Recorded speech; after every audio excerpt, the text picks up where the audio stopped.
15th of April, we mentioned cretinous pervert Dr Krishna Singh, who was found guilty of 54 charges against 48 victims of sexual assault against women and girls in Scotland between 1983 and 2018.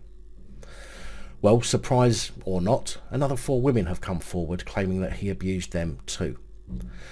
With the current 54 charges, it already puts him in the Guinness record books, figuratively speaking of course, as Scotland's most prolific sexual deviant. Head of Police Scotland's Sex Crime Unit, Fil Capaldi, said investigations are now underway after more women came forward to make accusations against him. He said, "I don't believe this will be the only 4 new complaints. What we tend to get in cases like this is the tip of the iceberg. There will be more victims out there."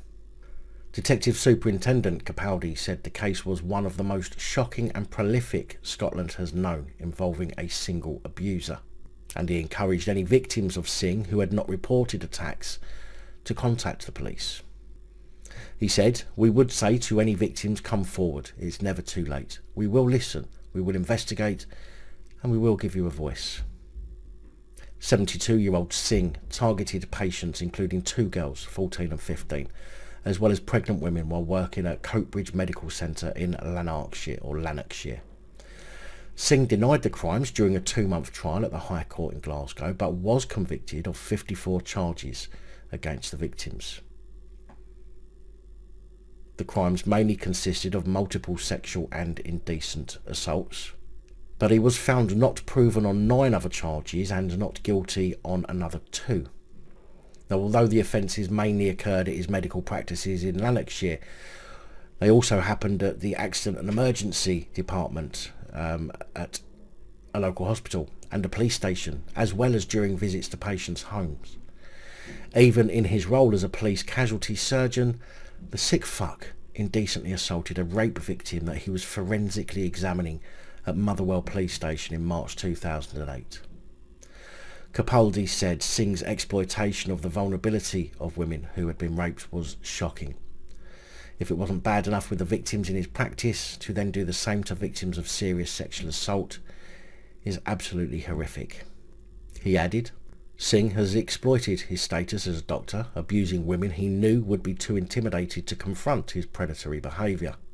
It is a power imbalance, and people like Singh look to abuse their position of responsibility and get themselves into positions where they can perpetrate crimes almost with impunity. That was the situation with Singh. He was in a position of trust, often one-on-one in a closed room, where he exploited the vulnerability of the women who came to him for help. Regardless of who the perpetrator is and how long ago the crime happened, if there is a case, we will pursue it. Wow, wow, wow. Don't get me wrong, I'm not surprised more have come forward, but what does surprise me is that he managed to get away with it for so long.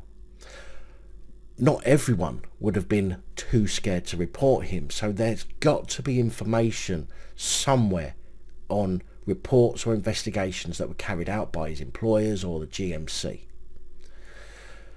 I fear there are far more people at fault here than the doctor himself. Either way, Dr. Singh, you are a cunt, cunt, cunt, cunt, a big bad stinking cunt. Said ain't true, but he'll tell you you're a motherfucking cunt. You are a cunt, cunt, cunt, cunt, a motherfucking cunt. Everybody knows from your head to your toes you're a big bad stinking cunt. Big thank you to channel supporters, especially these guys. Your support is truly appreciated. Don't forget to like, share, comment and subscribe. Let me know your thoughts, as I know many of you will. And until next time, stay safe, look after each other, film the police and other officials.